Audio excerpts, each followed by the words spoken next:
All right, everyone. Thanks for joining us this morning. My name is Sarah McMacken. I am the EHE Facilities Coordinator, or sorry, Facilities Manager for the college.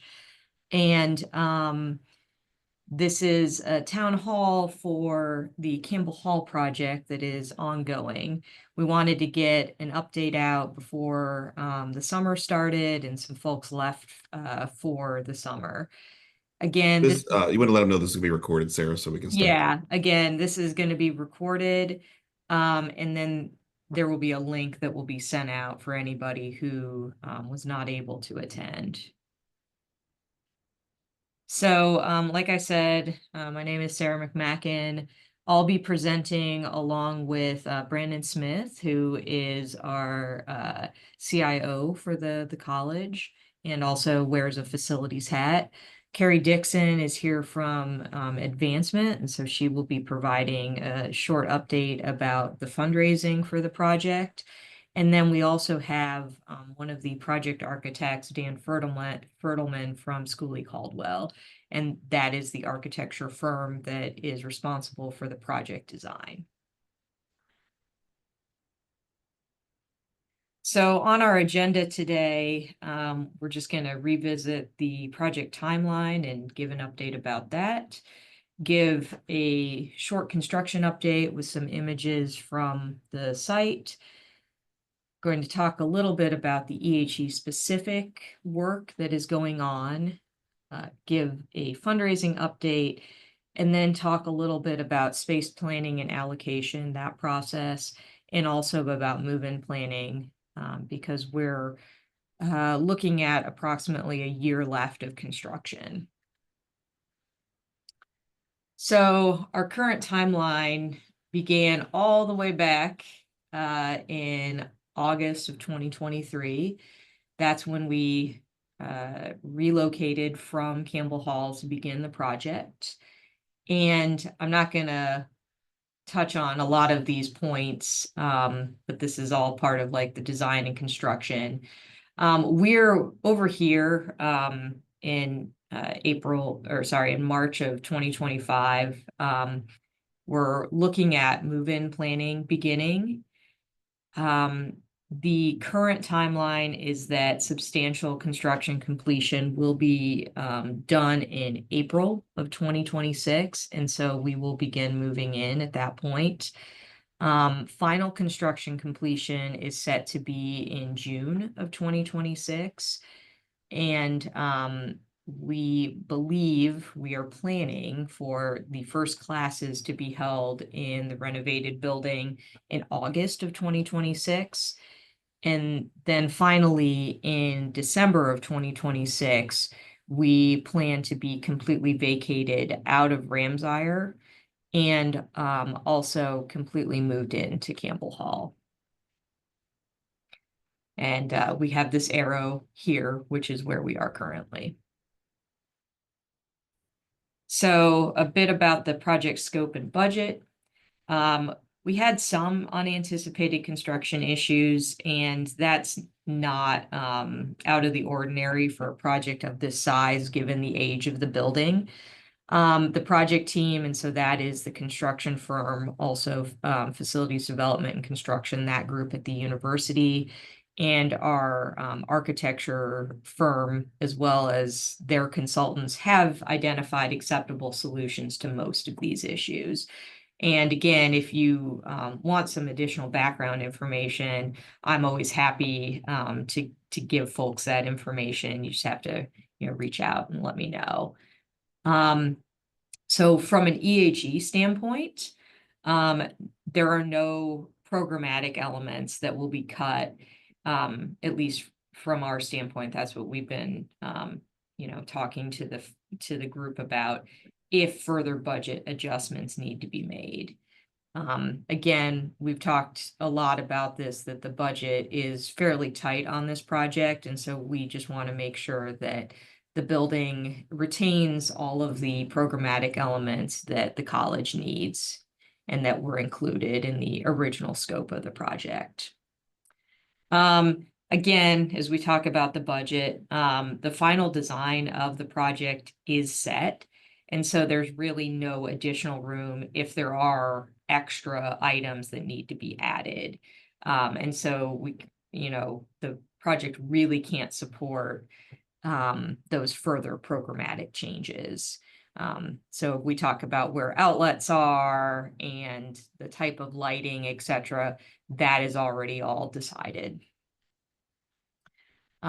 So again, there's a lot of work that's being done on site currently. These are some images from last month, actually, these few images on this page. As you can see here, framing has occurred. So there are steel studs in the wall. And then they've put up blocking in areas where there's going to be items that are going to be mounted. There's also a lot of work being done on the roof currently. So this is block that's being installed for a penthouse. So it's basically for utility services on the rooftop, and that's in the older portion of the building, the east side, the 1916 portion. Again, this is another image where you can see a lot of those studs that have been installed, and you can also see hangers that have been installed for mechanical, electrical, and plumbing to be hung. This is an area of the building where offices will be, and so where you see the studs are where the offices will be. And then there's a lot of existing duct shaft and new duct work has been installed in most of those areas. This is an image from this month, and so this is the penthouse that is being constructed on the west side of the building in the quote unquote newer section of the building that was initially constructed in the 1960s. And what maybe some folks will be able to appreciate is that these new penthouses are going to be substantially larger than the previous penthouses. And so it's really bringing everything into the modern era in terms of services. Roofing is being installed, new roofing is being installed in the 1916 portion of the building. And then this is an image of the new community space that we're going to have. Obviously, it's going to look very different when construction is complete, but they are finishing putting aggregate into the floor so that they can then level that out and put in the actual floor. They're actually also installing drywall as well on the first floor here. So from an EHE specific work update standpoint, there are a few things that I wanted to highlight about work that is going on that's specific to our college in terms of conversations and then also design and construction standpoint. So we're working with groups such as Advancement on signage. So we have digital signage that will be in the building. Some will be for wayfinding, and that is going to be university specific signage. But we also have other signage that is going to be EHE specific in the building for digital signage. We also are working with Advancement on donor signage for some of those namespaces to make sure that we're recognizing our donors appropriately. We have been talking to Continental Furniture to finalize the furniture plan. And obviously, there's going to be a lot of new furniture in the building. And so we're looking at both office space furniture and then also all of the other spaces like conference rooms, classrooms, and meeting spaces as well. In terms of the EHE specific specialty programmatic spaces, we've submitted the order for the instructional kitchen equipment. And so that is all commercial grade equipment that will be going into that space. And so that's really exciting. We are also finalizing the plan for the high density storage that will be going into the historic costume and textiles collection storage area, and also the lighting plan for the historic costume and textiles collection, because there were a few existing questions that we needed to answer there. So what was formerly called the Maker Space is now being called the Cat DePizzo Innovation Lab, because that is one of our namespaces. And so we are finalizing plans for furniture for that space, and then also storage and some design plans about where pieces of equipment will be located. We've also had many conversations with groups that are using the wet lab areas in the building to make sure that we have all of the electrical and plumbing plans set so that we don't have any issues once we move back in. We will be working with marketing and communication, their team, to document the final year of construction. So there will be a site tour monthly by their group to, come in and take some pictures, take videos, and that will be shared with the EHE community. And then we're also going to be installing a time capsule. There are some questions about, what will actually be located in the time capsule. And I think that there are plans to involve the EHE community to answer some of those questions. But it will be installed in a prominent location in the building, likely right outside the community space. So I'm going to turn this over now to Carrie to talk a little bit about fundraising. Hi, everybody. I'm Carrie Dixon. I'm in the Office of Advancement. I'm the Senior Director of Alumni Engagement and Donor Relations. And I'm talking to you from the conference room in 110 ARPS with our team of fundraising and donor relations colleagues. So we have Betsy McCabe in the front, Brendan Brayton to my right, and Laura Dahl to my left. So they're here too to provide input and answer questions people might have. So this is a small but mighty team that's been working on the fundraising for this project. And then a shout out, of course, to Pablo, who was our executive director, was recently left for greener pastures. So for now, so you all know, our fundraising goal has been $2.5 million. And we have, as of now, achieved that goal. So we're very happy about that. Our largest gift to date is $1 million, and that is from Cameron Mitchell Restaurants. So when we have gifts, these are all related to named spaces. That's what the fundraising has involved.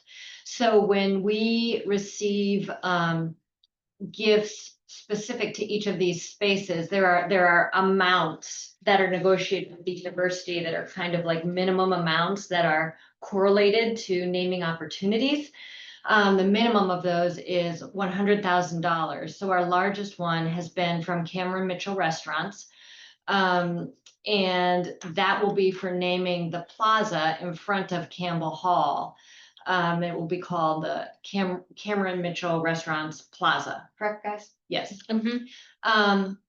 We have 5 spaces through the fundraising efforts that have been named to date. Sarah mentioned another one, the Cat DePizzo Innovation Lab. And we still have over 14 spaces that are available for naming. So our fundraising efforts, even though we've met that goal, they will continue. They can continue indefinitely. The more we raise for the building, the fewer funds are taken from the college reserves or from loans from the university, et cetera. So our frontline fundraisers, Betsy and Laura, are always working on this project. So their efforts are ongoing. Once we get a little bit closer to the building being ready for prime time, there will be some more donor tours that are arranged as part of both stewarding those who have already given and cultivating new gifts. And we'd just like to put the word out that if there are any particular leads, if you are in conversations with people who are interested in supporting the project, please do let us know. We're always happy to work with you. And this entire project, like all of our fundraising, is a team effort and a collaboration with everybody across the college. Okay, great. Thanks, Carrie. All right, I'm gonna move on. So the next piece that we wanted to talk about was the space allocation and planning process. And so I'm going to throw that to Brandon Smith to talk about. Thank you, Sarah. And as an update for everybody in the meeting, the Q&A should be open. If you have any questions you want to throw out there for now or from previous when Sarah was talking, feel free to do that. We'll try to our best to answer them before we're finished with the webinar or shortly thereafter. Thanks, Thanks, Sarah. Go ahead and start. Next slide, please. So you can go ahead and ratchet all these out. So again, many of you who are on this webinar have seen previous town halls or presentations or other materials. So again, I will summarize some of these things, but feel free to throw any more detailed questions. As Sarah said, we're pretty much wrapped up in the design process. We have a general idea of how everything is going to look and how it's going to be laid out and where outlets are going to be, furniture layouts, those types of things. But um, we keep harkening back to the fact that Campbell's being built at a time where the university is actually now pretty mature in the Framework 3.0 standards. So these standards have been used for a few years in several buildings that have gone online recently.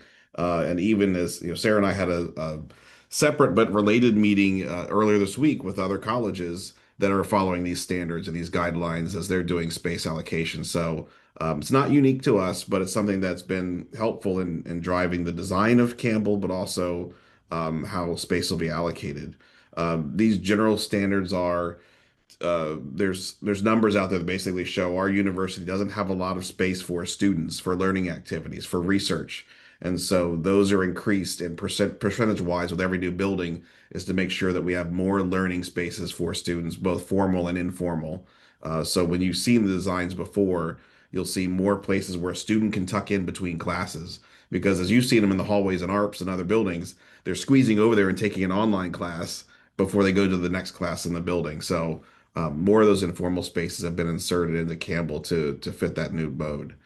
Employee work is extremely important, but we're also, the standards are realizing that employees have different modes. And to be efficient, not only in the design and layout of the buildings, but also to allow for collaboration when necessary, you'll see some hotel spaces for employees who aren't on campus all that often. You'll see a lot more huddle rooms and meeting rooms so people can collaborate together. And overall, the private office spaces are smaller than what have historically been seen on campus. But again, that's a pretty common practice, not only here at Ohio State, but in other organizations. So you'll see that reflected in the designs. Go ahead to the next one there, Sarah. Thank you. And as you know, again, it's something that some people overlook, right? We do pay, $21 a square foot annually for every square foot that EHE uses. That's including ARPS, it's including Ramsair, Pays, Campbell, 1100 Kinnear, the seat building. All those are places that EHE pays for that space when we use it. And in most cases, in most of our academic departments, that's not passed down to those particular groups, but we try to be good stewards of what space that we're using across the university's footprint. And again, this is implementing this college-wide framework as much as we can. Um, this is, as Sarah often will say, right? Campbell Hall is a university building and we are renting it. We'll be renting it again when we occupy it again. So EHE does have the largest amount of space in that building, but we also share it with classroom pool, and some other departments. So go ahead, Sarah. Our work has been to be pretty fair and equitable as much as possible in how space is allocated. Many people will ask, like, are we retroactively going to redesign buildings? No, we're not. But as we do new renovations and new construction, these standards are implemented. You've probably seen this from us before. This is the type of general matrix. We won't delve into the details that we're following. You'll see a lot of the office spaces are on when you see private or focused areas and private offices, for full-time professional staff and faculty. Fortunately, the office spaces that we have that are private are in the middle of that, or maybe a little bit more. So it's a good thing coming out of the design for Campbell. But as Dan is here available for questions, but when you see the building, you'll see a lot of very conscious decisions were made to provide spaces that are open to allow light to come into those offices, but also fits the design of the building itself of Campbell, which is a pretty there's a lot of good work that was done to make sure that things align and don't look like they're just wedged into that space. Go ahead, Sarah. Thanks. Sarah, I'm going to keep it going. Sarah has convened a few groups at the dean's request and leadership for EHE to make sure that we're getting input from faculty, staff, and student employees around a couple of specific areas. Those space committees are focused on office and research space and have met multiple, go ahead, Sarah, met multiple times. So those are the people who have been participating in those groups. We wanted to make sure we had some leadership folk, certainly had faculty input and staff input as we go through this. But the intent is to come up with our own design standards. We haven't really been working through with standards in recent history. So we wanted the input of these professionals and reaching out to their colleagues to make sure that any recommendations we make represent something that's manageable, that's sustainable, and it doesn't leave out any major factors on how you do your work. Those meetings have been wrapped up, and I think that leads to the next slide. With those meetings being complete, Sarah's putting some polishing on the draft recommendations from those committees, and the intent is to share what those recommendations are they're going to be shared with the Dean's Cabinet for awareness. And as that awareness happens, then we'll summarize that information and make sure that it's cleaned up to a point in a draft where the document can be shared out to the college community for any comments or questions. So that'll be happening a little bit later. So we make sure we get input from people that are impacted by it, but also can apply leadership decisions from college council and executive council from EHE for the final implementation. Thanks, Sarah. And as you saw on Sarah's early slide, we're at a point now, we've been thinking about move-in planning quite a bit, no matter what, whether it was on the calendar or not. So we are engaging. The most detailed work is now focused on how we're going to move back in 2026. We want to make sure that any lessons that we learn from moving out of Campbell are applied, and that we give everyone plenty of advanced notice about when movement's going to happen, what responsibilities people have, that we can engage moving companies so that we can move equipment and furniture and people in a very organized fashion, and make sure that you can start to plan for that as we well before we get into 2026. Go ahead, Sarah, slide through again. So again, as Sarah mentioned, substantial completion will be next spring, and we'll be focusing on moving some of the more complex areas with sensitive equipment and materials in first. But we really won't be able to use the building or occupy it until we get final certificates, which is probably going to be those timeframes that Sarah has, late April or early May of 2026. With, again, focus on some of the more complex things. The historic costume collection is going to have brand new storage systems in the basement that they haven't used before. So that's going to take a while to move all of the historic costume collection from its temporary space on Town Street and get it loaded into those systems, and also set up the new gallery. And especially for the wet labs, we will do our best to avoid any of the problems from moving to Evans as we move them back to Campbell into brand new facilities. And our intent is that we're finished with swing spaces, that we're able to remove our presence from Ramsayre by the end of 2026. With that goal, the college should be able to recoup a lot of money that we've allocated for our physical footprint.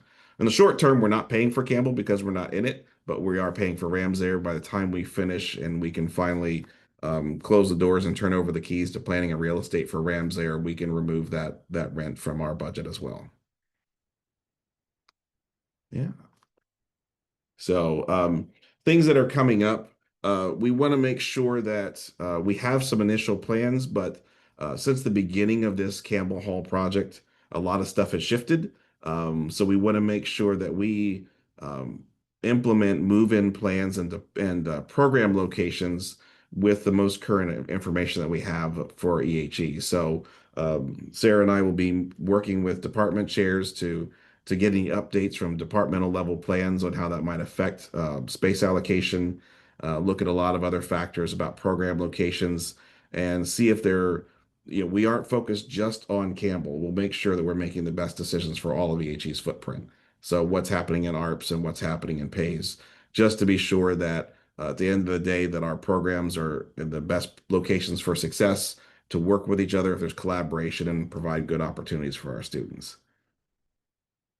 So we'll be doing more communication through the summer. If you're chiming in, we certainly will have a tremendous amount more detail by the time the any 9 or 10 month faculty return in the fall about how things will lay out. But again, our intent is to make sure that if you're planning classes or lab research or anything about moving or sabbaticals, that you have plenty of time to know when we're going to be moving and how.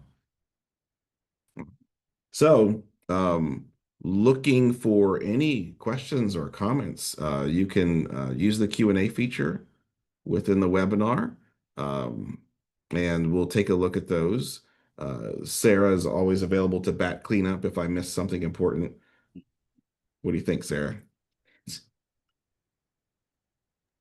Sorry, I'm muting myself. Yeah, so Janet said, yay to bringing the building up to modern standards. I spent 11 years there, and one area would be too hot and another too cold. I'm sure others shared that experience and you responded. But yeah, Janet, to your point, all of the mechanical is being replaced in the building. So hopefully we won't have multiple different environmental zones in the future.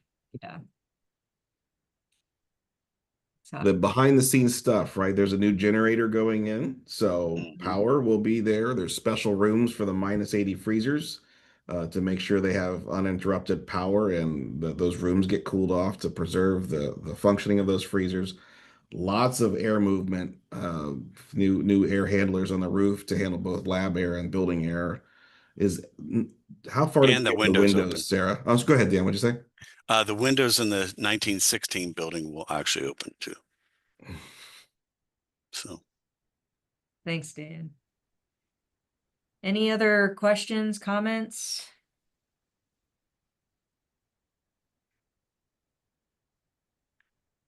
It's a very educated group of attendees.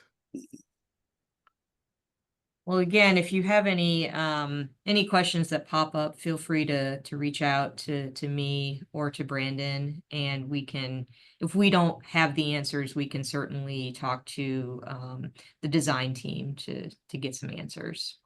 And the whole advancement team would love those leads that we just don't know about for more namespaces. So we have plenty of opportunities. Thank you. and congratulations on making that headway to help with this budget. It's been needed. Yes. Yeah. Yeah. The big one thing we didn't realize was that big central space that the soil was not sufficient to hold the slab that is going in there. So we had to spend quite a bit of money on that. You don't know that until you actually start the construction.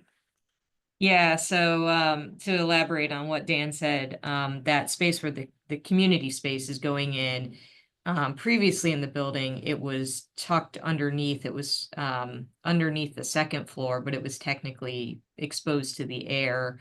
And because of its location, they couldn't get any drills in to test the soil effectively. And it turned out that there was quote unquote unsuitable soil. Dan talked about it a little bit, and it would have, like the floor that they install in the future would have likely cracked if they tried to install it as is. So they had to put in multiple structures called helical piers in order to support the new floor to ensure that it won't crack.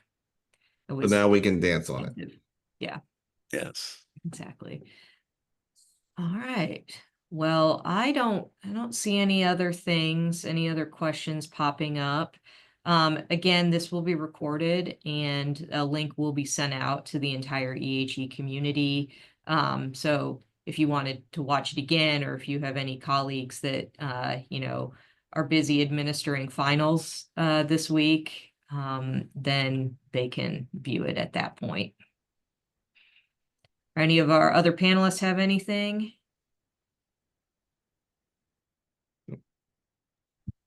All right, great. Thanks everyone for Okay. joining. Wait, one thing, Sarah. Sorry, real quick. Yeah, sure. So sorry. Hey everyone, as Carrie mentioned, my name is Brendan Brayton and I work as the Director of Donor Relations, and just want to say, if you have someone who you know who is very passionate about Campbell Hall but doesn't have $100,000 or more sitting around, certainly there is actually a Campbell Hall renovation fund. We can make sure we send that information to Brandon and Sarah to share with anyone who attends here today.